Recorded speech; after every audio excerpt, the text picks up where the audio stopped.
पवित्र बाइबल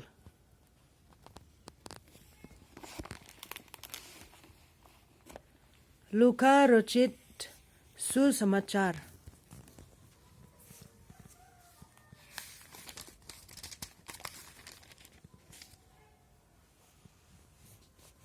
दुई अध्याय।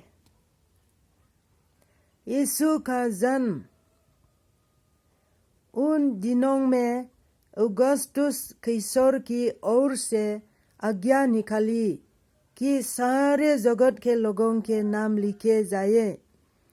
ये पहली नाम लिखाए।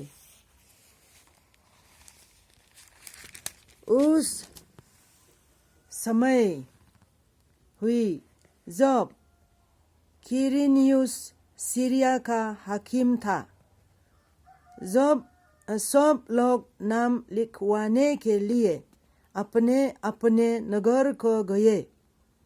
अतः यूसुफ भी इसलिए कि वह दाऊद के घराने और वंशों का था, गलील के नासरत नगर से यहूदिया में दाऊद के नगर बैतलहम को गया कि अपनी मंगेतर मरियम के साथ जो गर्भवती थी नाम लिखवाए।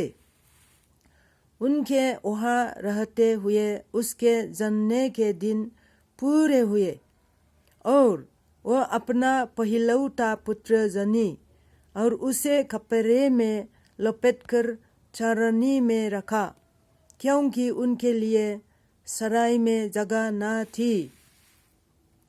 स्वर्गदूतों द्वारा चरवाहों को संदेश।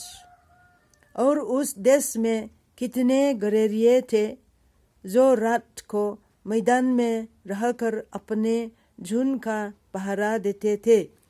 और प्रभु का एक दूत उनके पास खड़ा हुआ और प्रभु का तेज उनके चारों ओर चमका और वे बहुत डर गए।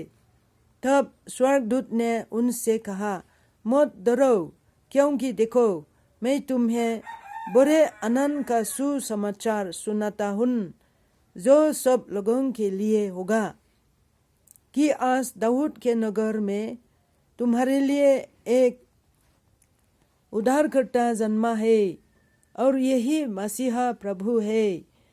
और इसका तुम्हारे लिए ये पता है कि तुम एक बालक को कपड़े में लिपटा हुआ और चरनी में पड़ा पाओगे।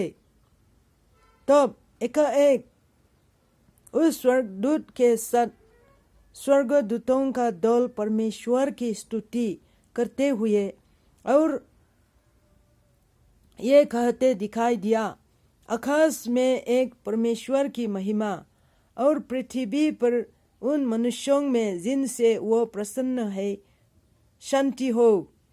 जब स्वर्गदूत उनके पास से स्वर्ग को चले गए तो गड़ेरियों ने आपस में कहा, आओ हम बैतलहम जाकर ये बात जो हुई है और जिसे प्रभु ने हमें बताया है देखें।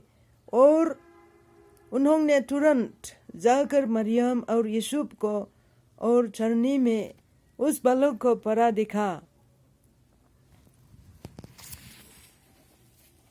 इन्हें देखकर उन्होंने वो बात जो इस बालक के विषय में उनसे कही गई थी प्रकट की, और सब सुनने वालों ने उन बातों से जो गड़ेरियों ने उनसे कही आश्चर्य किया।